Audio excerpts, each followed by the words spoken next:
آج انشاءاللہ تعالی ہم سورۃ الاعراف کی آیت نمبر 46 سے 39 پڑھتے ہیں اور اس کو سمجھنے کی کوشش کرتے ہیں۔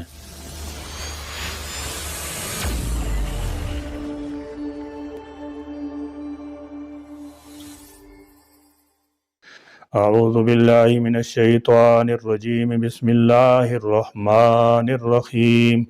وَبَيْنَهُمَا حِجَابٌ وَعَلَى الْأَعْرَافِ رِجَالٌ يَعْرِفُونَ كُلًّا بِسِيمَاهُمْ وَنَادَوْا أَصْحَابَ الْجَنَّةِ أَنْ سَلَامٌ عَلَيْكُمْ لَمْ يَدْخُلُوهَا وَهُمْ يَطْمَعُونَ۔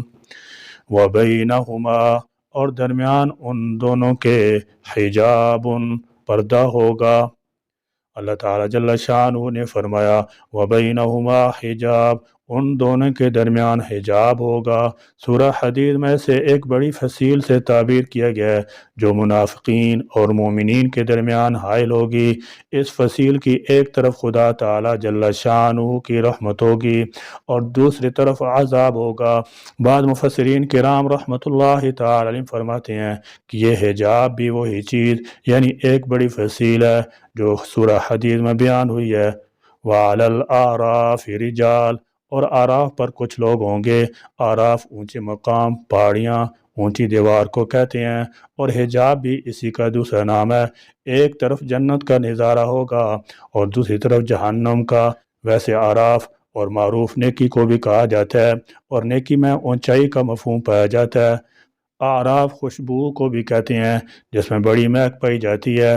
گھوڑوں کی گردن پر جو بال ہوتے ہیں ان کو بھی آراف کہتے ہیں۔ بہرحال یہاں پر اس اونچے مقام کا نام آراف ہے جو جنت اور دوزخ کے درمیان ہوگا۔ یہ اللہ ہی جانتا ہے کہ آراف کب تک قائم رہے گا۔ تاہم قیامت والے دن حساب کتاب کی منزل کے بعد کچھ لوگ جنت میں جائیں گے اور کچھ لوگ جہنم میں جائیں گے، اور بعض لوگوں کو آراف کے اوپر ٹھہرا دیا جائے گا۔ وَعَلَى الْأَعْرَافِ، اور آراف پر۔ اصحاب آراف کون لوگ ہیں؟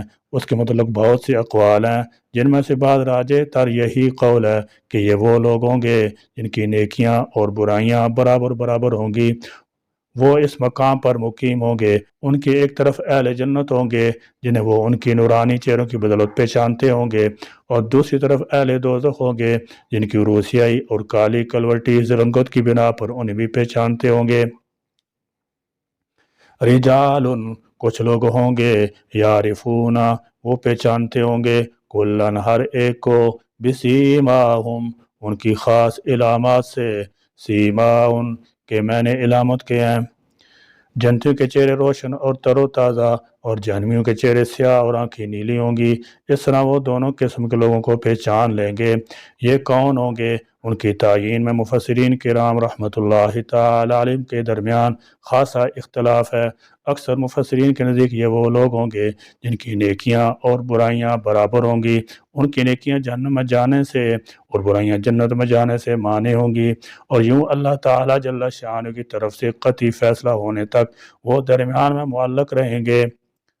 وَنَادَوْا، اور وہ پکاریں گے، اصحاب الجنت، جنت والوں کو، ان کے، سلام، سلام ہو، علیکم، تم پر، لم نہیں، یدخلوہا، وہ داخل ہوئے ہوں گے اس جنت میں، وہم، اور وہ، یطمعون، امید رکھتے ہوں گے۔ یہاں یطمعون کہ میں نے بعض لوگوں نے یعلمون کی ہیں، یعنی ان کو علم ہوگا کہ وہ ان قریب جنت میں داخل کر دیے جائیں گے۔ اس آیت کے دو مطلب بیان کیے گئے ہیں۔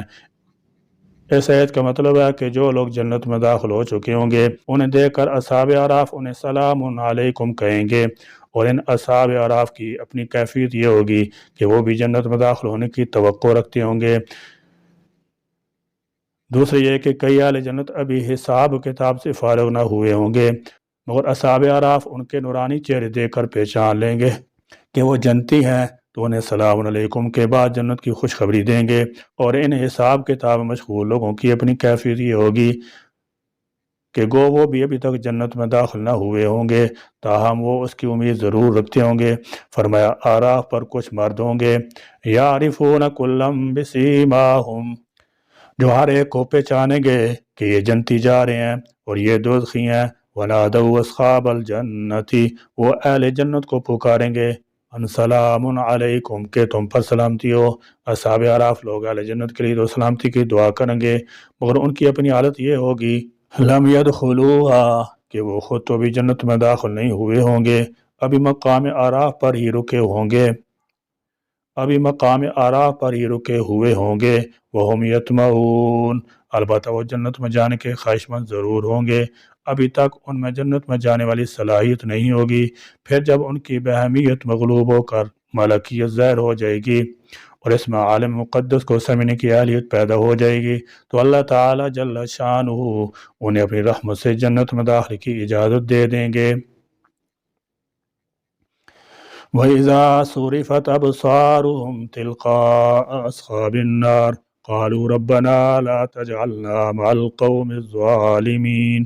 وَإِذَا اور جب صُرِفَت پھیری جائیں گی أَبْصَارُهُمْ ان کی آنکھیں تِلْقَاءَ أَصْحَابِ النَّارِ دوزخیوں کی طرف، قالوا تو وہ کہیں گے ربنا اے ہمارے رب، لا تجعلنا نہ کر تو ہمیں مع القومی ساتھ ان لوگوں کے الظالمین جو ظالم ہیں۔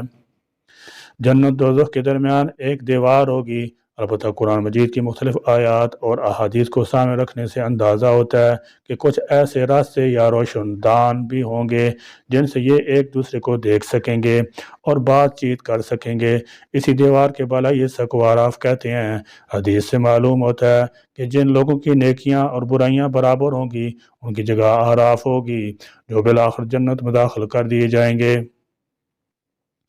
یعنی اصحاب اعراف دوزخ کی طرف دیکھنا بھی گوارا نہ کریں گے، کیونکہ وہ خود بھی مرجع کی حالت میں ہوں گے، دوزخ سے ڈر رہے ہوں گے اور جنت کی آس لگائے ہوں گے، لہذا ان کی آنکھوں کو اہل جہنم کی طرف پھیرا جائے گا تو پہلی بات جو ان کے منہ سے نکلے گی وہ یہ ہوگی کہ اے اللہ ہمیں ان ظالم لوگوں میں شامل نہ کرنا۔ پھر جب نظر پڑی گئی تو سب سے پہلی بات جو والے دوزخ سے پوچھیں گے یہ ہوگی کہ آج تمہارا وہ جتھا کہاں گیا جس کے متعلق شیخیاں بگاڑا کرتے تھے، تم شیخیاں بگاڑا کرتے تھے۔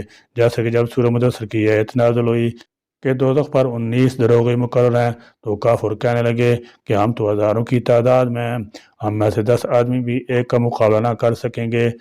پھر ان میں سے ایک پہلوان قسم کا آدمی کہنے لگا کہ ان میں سے 17 کو تو میں سنبھالوں گا، باقی 2 کے لیے تم سب بھی کافی نہ ہوگے۔